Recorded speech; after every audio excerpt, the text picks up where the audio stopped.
guys, welcome back. ഇന്നത്തെ video എന്ന് പറയുന്നത് വീട്ടിൽ ചെയ്യാൻ പറ്റുന്ന ഒരു സിമ്പിൾ ആൻഡ് അടിപൊളിയായിട്ടുള്ള പെഡിക്യൂർ ആണ്. എൻ്റെ കാലിൻ്റെ ഇപ്പോഴത്തെ അവസ്ഥയാണിത്. നല്ലപോലെ ടാനും ഡെഡ് സ്കിന്നും ചെരുപ്പിട്ടിട്ട് വന്ന പാട് വരെയുണ്ട്. ഇവരെ നമുക്കൊന്ന് അടിപൊളിയാക്കി എടുത്താലോ? ഇതിന് വേണ്ടിയിട്ട് ഞാൻ എടുത്തിരിക്കുന്നത് ഒരു ഹാഫ് ബക്കറ്റ് ഇളം ചൂടുവെള്ളമാണ്. ഒരുപാട് ചൂട് വേണ്ട. അതിലേക്ക് കുറച്ച് ഷാമ്പു. ഞാനിവിടെ എടുത്തിരിക്കുന്നത് ക്ലിനിക് പ്ലസിൻ്റെ നല്ലപോലെ പതയുന്ന ഷാമ്പു ആണ്.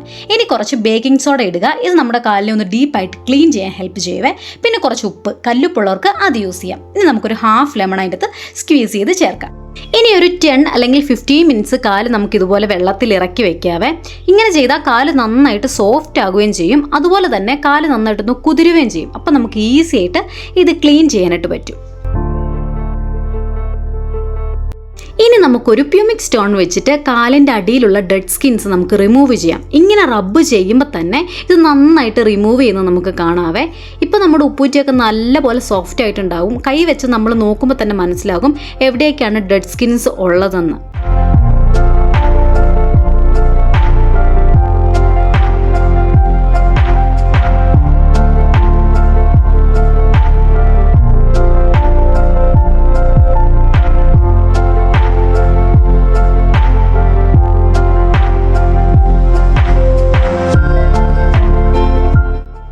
ഇനി ഒരു ബ്രഷ് വെച്ച് നെയിൽസും വിരലുകളും ഒക്കെ നന്നായിട്ട് ക്ലീൻ ചെയ്യണേ. നെയിൽസിൻ്റെ ഇടയിലും ക്ലീൻ ചെയ്യണം. അവിടെയൊക്കെ ഡേർട്ട് ഉണ്ടാവും. ഇങ്ങനെ വെള്ളത്തിൽ കാല് കുതിർത്തതിന് ശേഷം മാത്രമേ നമുക്കിതൊക്കെ റിമൂവ് ചെയ്യാൻ പറ്റത്തുള്ളൂ. നമ്മൾ എത്ര നന്നായിട്ട് കാല് നമ്മൾ സൂക്ഷിച്ചെന്ന് പറഞ്ഞാൽ പോലും ഇതുപോലെ ഡെഡ് സ്കിൻസും ടാനിങ്ങും ഒക്കെ കാലിൽ വരും. സോ വീക്ക്ലി വൺസ് എങ്കിലും നിങ്ങൾക്ക് പറ്റുമെങ്കിൽ ഇതുപോലെ ഡീപ്പ് ക്ലീൻ ചെയ്യുന്നത് നല്ലതാണ്.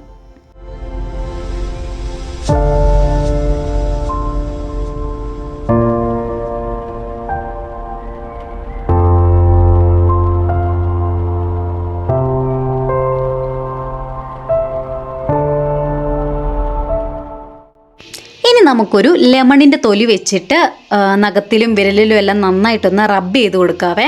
ഇങ്ങനെ ചെയ്യുന്നത് വളരെ നല്ലതാണ്. എന്നിട്ട് നമ്മൾ ഒരു 10 മിനിറ്റ്സും കൂടെ നമ്മൾ പഴയ പോലെ തന്നെ വെള്ളത്തിൽ കാലിറക്കി വയ്ക്കുക. അതിനുശേഷം നമുക്കൊരു ഉണങ്ങിയ ടർക്കി വെച്ചിട്ട് കാല് നന്നായിട്ടൊന്ന് തുടയ്ക്കാം. ഇനി നമുക്ക് കാലിലിടാൻ ഒരു കിടിലൻ പാക്ക് റെഡിയാക്കാവേ. ഇതിന് വേണ്ടിയിട്ട് ചെറുപയറും ഉരുളക്കിഴങ്ങും നന്നായി വേവിച്ച് ഉടച്ചെടുക്കുക. അതിലേക്ക് കുറച്ച് കടലമാവ് ചേർക്കുക. ഇത് കഴിക്കാൻ വേണ്ടിയിട്ടല്ല കേട്ടോ. ഇനി നമുക്കതിലേക്ക് കുറച്ച് പാല് ചേർക്കാം. പാല് ചേർത്തിട്ട് നന്നായിട്ട് മിക്സ് ചെയ്തെടുക്കുക. എന്നിട്ട് വേണം ഈ പാക്ക് നമുക്ക് കാലിൽ അപ്ലൈ ചെയ്ത് കൊടുക്കാവേ. ഇതിൽ ഉരുളക്കിഴങ്ങ് ചേർത്തേക്കുന്നതുകൊണ്ട് തന്നെ നമ്മുടെ കാലിലെ കരിവാളിപ്പൊക്കെ നന്നായിട്ട് മാറിക്കിട്ടുവേ. ഇതൊരു നമുക്കൊരു 15 അല്ലെങ്കിൽ ഒരു 20 മിനിറ്റ്സ് ഒക്കെ കാലിൽ വെച്ചതിന് ശേഷം നമുക്ക് വാഷ് ചെയ്ത് കളയാം.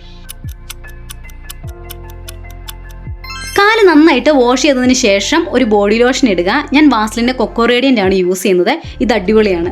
രാത്രിയിൽ കിടക്കുന്നതിന് മുൻപ് ഒരു മോയ്സ്ചറൈസർ അല്ലെങ്കിൽ വാസ്ലിൻ ഇടുക. നിങ്ങൾ വാസ്ലിനാണ് ഇടുന്നതെങ്കിൽ അത് കഴിഞ്ഞിട്ട് ഒരു സോക്സ് കാലിൽ ഇട്ടിട്ട് കിടക്കുകയാണെങ്കിൽ രാവിലെ ആകുമ്പോഴത്തേക്കും കാല് നല്ല എക്സ്ട്രാ സോഫ്റ്റ് ആയിരിക്കും.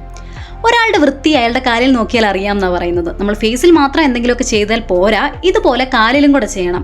വീക്ക്ലി വൺസ് നിങ്ങൾക്ക് എത്ര സമയമില്ലെങ്കിൽ പോലും കുറച്ച് നേരം സെൽഫ് കെയറിനും കൂടെ മാറ്റി വയ്ക്കുക. അപ്പോൾ തീർച്ചയായിട്ടും നിങ്ങൾ ഈ പെഡിക്യൂർ വീട്ടിലൊന്ന് ട്രൈ ചെയ്ത് നോക്കുക. നിങ്ങൾക്ക് ഈ വീഡിയോ ഇഷ്ടമാകുകയാണെങ്കിൽ തീർച്ചയായിട്ടും ലൈക്ക് ചെയ്യുക, ഷെയർ ചെയ്യുക, കമൻറ്റ് ചെയ്യുക. പിന്നെ നിങ്ങൾ ഇതുവരെ ഈ കുഞ്ഞു ഫാമിലിയിൽ ജോയിൻ ചെയ്തിട്ടില്ലെങ്കിൽ തീർച്ചയായിട്ടും സബ്സ്ക്രൈബ് ചെയ്യുക. അപ്പോൾ അത്രേ ഉള്ളൂ. ഇതുപോലെ മറ്റൊരു അടിപൊളി വീഡിയോ ആയിട്ട് വരാം. Till then bye.